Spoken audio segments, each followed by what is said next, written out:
always been the one who stayed close to home while I left our small town to work overseas, chasing better money and a future that felt out of reach back in the village.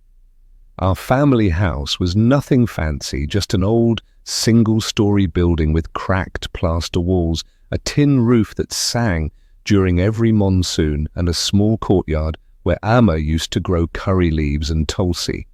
That house carried every memory we had, father teaching us to ride a bicycle in the narrow lane, mother shouting from the kitchen to come eat before it gets cold.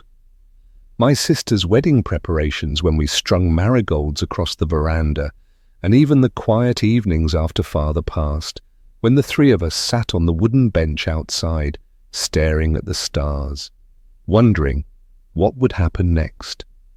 When I got the first job in Dubai, I promised Amma and my siblings that every dirham I saved after rent and food would go toward making the house stronger. New paint, a proper toilet, instead of the old one, a ceiling fan for every room, maybe even tiles on the floor so mother's feet wouldn't hurt from walking on uneven cement. I sent money home every month, without fail, sometimes more, when there was overtime at the construction site. My brother Ramesh would call and say, "Everything is fine, the house is good. Amma is healthy, we repaired the leaking roof last week. Thank you, Paya, you are doing so much." I believed him because I wanted to believe him, because being so far away made me feel helpless. And those calls were the only thing that kept me connected. Years passed, I got promoted, I moved to a better company, the salary increased.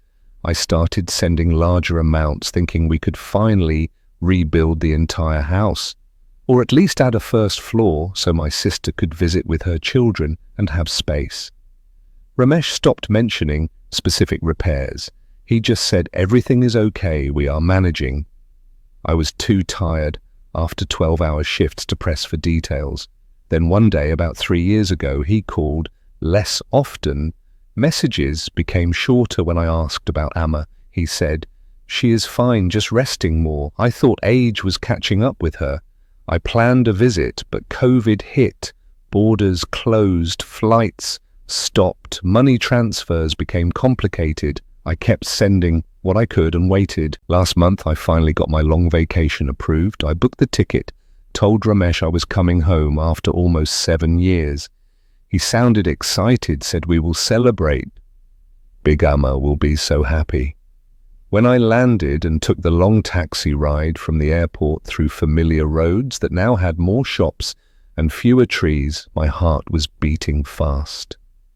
I imagined walking through the gate, seeing Amma standing at the door with her small smile, Ramesh carrying my suitcase, teasing me about my foreign accent.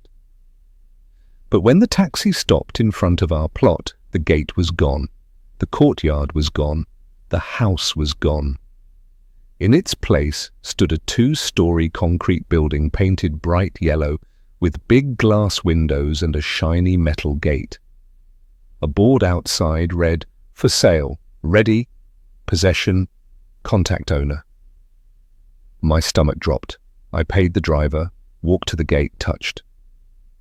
The new wall felt nothing familiar. A neighbor auntie saw me standing there confused, came over slowly and said, "Beta, the house was sold 2 years back. Your brother sold it quietly.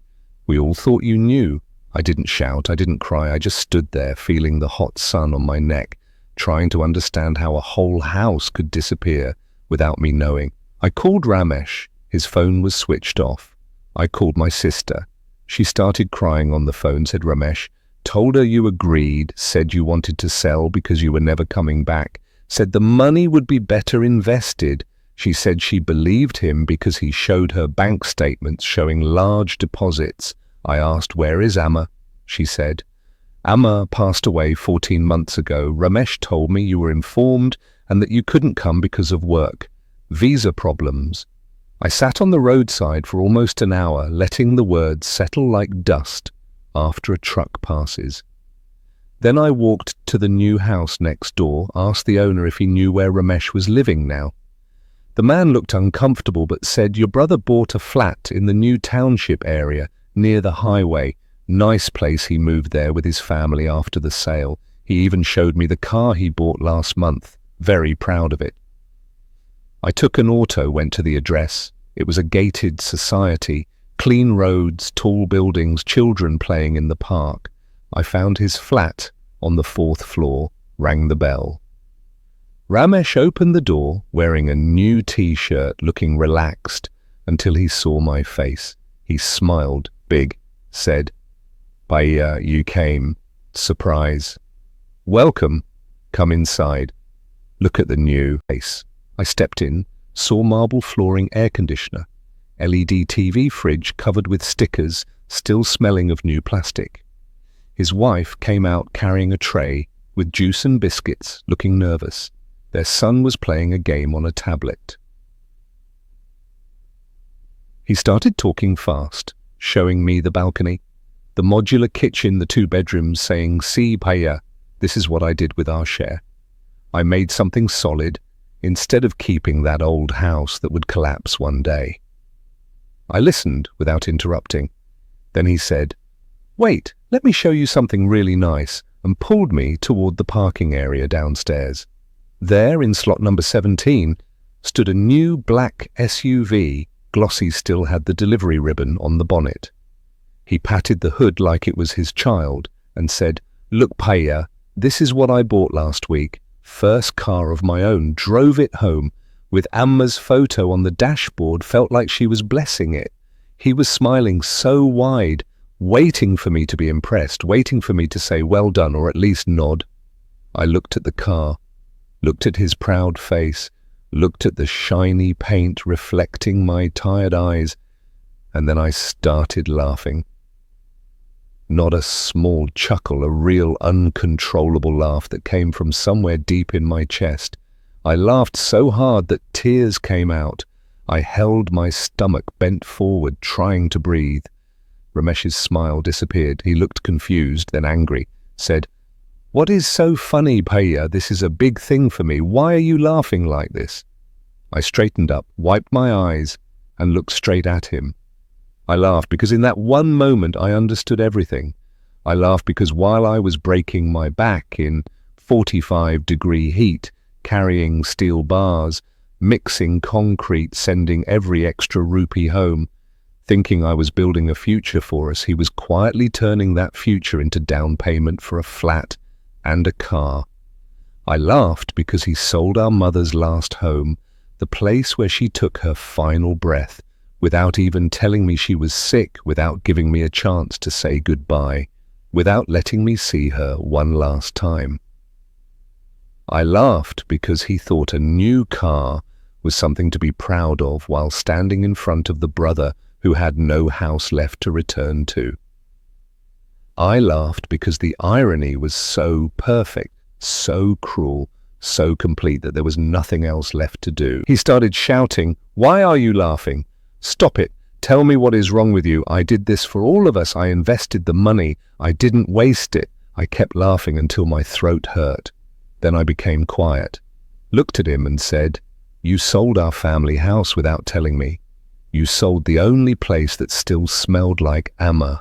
You sold it while I was working overseas, trusting you, and then you bought a car and thought I would clap for you." He tried to explain, said the house was old, repairs were expensive. Market was good at that time. I got a very good price. I thought it was smart. I said, "Smart for who?" "Ramesh, for you, for your new flat, for your new car, for your new life without me in it." He went silent. His wife stood at the balcony looking down, worried. The son stopped playing and stared. I turned, walked away from the car, from him, from the shiny new building that had no memories inside it. I didn't ask for my share, didn't threaten to go to police, didn't demand anything. I just left because there was nothing left to take from him anymore. He had already taken everything that mattered. I took a room in a small lodge near the bus stand, sat on the thin mattress that night, thinking about the house that no longer existed, about Amma's photo that probably sat on his dashboard while he drove around, showing off to friends about the courtyard where we used to play cricket with a tennis ball about the kitchen where mother made aloo paratha on Sundays. I thought about all the months I worked double shifts, all the times I skipped meals to save more, all the nights I told myself it was worth it because one day I would come home and everything would be better. And then I laughed again, quietly this time to myself in the dark room, because even after everything he still didn't understand why the car wasn't something to be proud of. He thought I was laughing at him. But I wasn't. I was laughing at how small a man can make his own world when he forgets where he came from. Next morning I booked a ticket back to Dubai earlier than planned. There was nothing left to stay for. As the bus pulled out of the station, I looked back at the town that once felt like home and felt nothing. Just the quiet hum of the engine and the knowledge that sometimes the biggest betrayals don't come with shouting or fighting, they come with smiles, new cars, and a proud voice saying, "Look what I did." I leaned my head against the window, closed my eyes and let the miles take me away from the place that no longer had a house waiting for me.